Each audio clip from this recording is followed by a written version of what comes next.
work on the Samal-Davao Connector Bridge project continues despite the issuance of a writ of kalikasan by the Supreme Court. The Public Works Department said it will continue with the construction, which is now 38% complete, unless a temporary restraining order is issued against it. The DPWH added that its legal department is also constantly reviewing the project in compliance with the Supreme Court's directive. The agency assured the public that it will address the issues raised in the petition. Meanwhile, President Bongbong Marcos wants the ongoing rehabilitation of the San Juanico Bridge expedited. Speaking in Palo, Leyte, the president highlighted the mounting public frustration caused by the current restrictions on the bridge that links the provinces of Leyte and Samar. President Marcos said he wants the bridge's load limit increased to 12 to 15 metric tons by December of this year and eventually to its original load capacity of 33 metric tons. Alam ko pong ramdam ninyo ang abala rito sa Leyte dahil sa kalagayan ng San Juanico Bridge. Mahabang pila, mabagal ang biyahe, maraming naaabala. Inatasan ko na ang DPWH at DBM na hanapan agad ito ng solusyon. Agaran tayong kumilos at patuloy na kikilos upang muling maging ligtas at matibay ang ating San Juanico Bridge. Another big-ticket project the DPWH has in the pipeline is the rehabilitation of EDSA.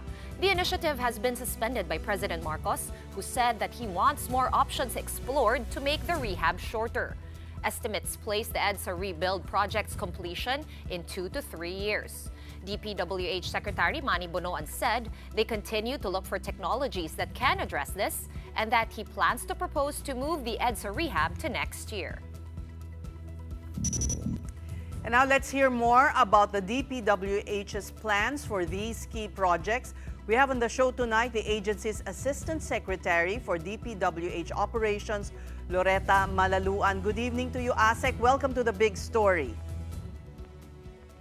Good evening po at sa inyong lahat ng taga-subaybay.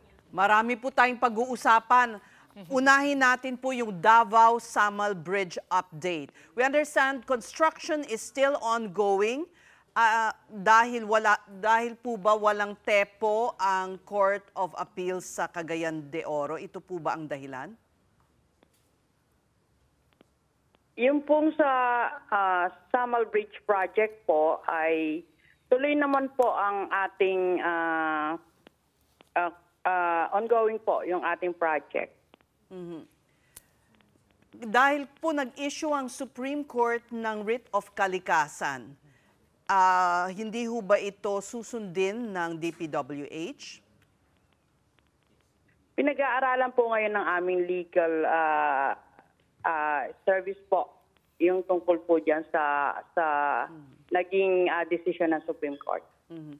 ASEC, we understand that prior to China being chosen as the project proponent, merong proposal ang JICA which was cheaper, more concessionary rates, official development assistance, tapos hindi po ma-harm ang environment. Bakit kaya hindi na, although of course this was during the time of President Duterte, bakit po kaya hindi napili ang JICA project at ang pinili ay China? Nataon kasi na itong Samal Bridge project natin ay ang under ng Unified Project Management Office po namin.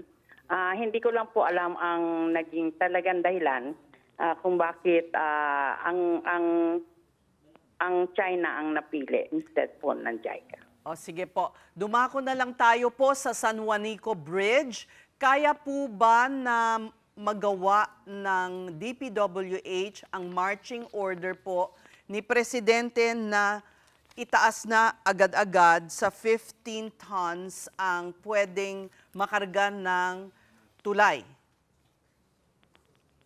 Yan po ang tinitignan ng DPWH dahil nga po ito po ang panawagan ng ating Pangulong Bongbong Marcos. Kaya naman po. Bago magtapos ang taon, I believe he said.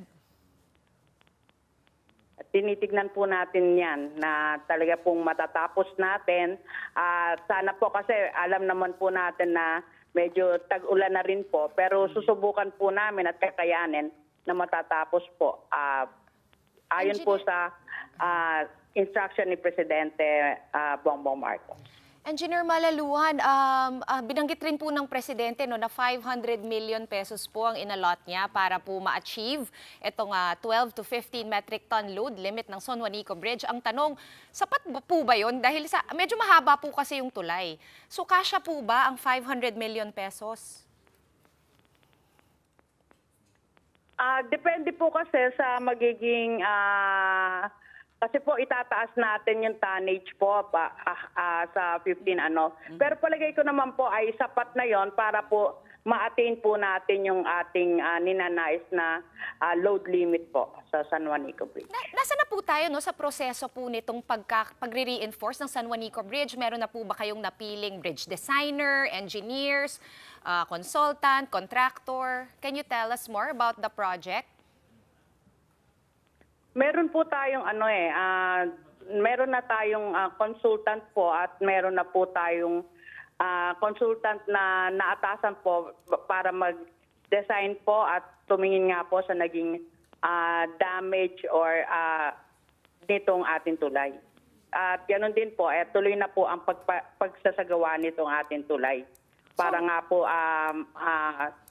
yung ating timeline po ay ma-attain natin. So right now, meron po ba tayong makikitang mga construction worker na around the bridge or sa ilalim? Meron na po. Inaayos na po. ASEC, pag-usapan naman po natin ang EDSA rehabilitation. Usap-usapan na ito for ilang buwan na po, but it has been moved already to next year. Ano na po ang magiging direksyon ng rehabilitation project na ito? What technologies are you looking at? Because there are also some tech firms na nag-propose po gumamit ng AI para mapabilis din itong proyekto. Lahat po ng mga proposals na sinubmit namin ay ine-evaluate namin. Kaya nga po nagkaroon din po kami ng piloting para experiment po na kung saan gumamit po kami ng mga bagong technology and materials po para mapabilis nga po ang construction ng EDSA or rehabilitation or rebuild na tinatawag natin para po at least 6 months to 1 year po ay matapos ang rebuild po na or rehabilitation ng EDSA instead po na 2 years. Ito rin po ay base sa instruction ng ating Pangulong Ferdinand Bongbong Marcos. And ASEC, aling mga sections po ang ipaprioritize? Because I also believe that magiging iba na yung plano, hindi na siya lane by lane. It will be done by segments. Tama po ba, ASEC? Opo, noon pa naman po ay segments po na ang sinasabi po natin na lane by lane ay kung ano lang po yung uunahin. Ang priority pa rin naman po natin ay itong sa bus lane in preparation din naman po doon sa ating ASEAN. Okay, so habang wala pa po tayo sa 2026, may nakikita po akong may mga gawa pa rin sa EDSA, ASEC, no? Ano po yung mga quick fixes, kumbaga, na ine-employ natin bago itong malakihang rebuild project? Bali, nagkakaroon din po tayo ng ilang paglalagay ng asphalt, lalo na doon sa mga sections na deteriorated po talaga para po hindi naman maabala yung ating trapiko. Marami pong salamat sa inyong panahon, Assistant Secretary Loretta Malaluan ng DPWH. Thank you.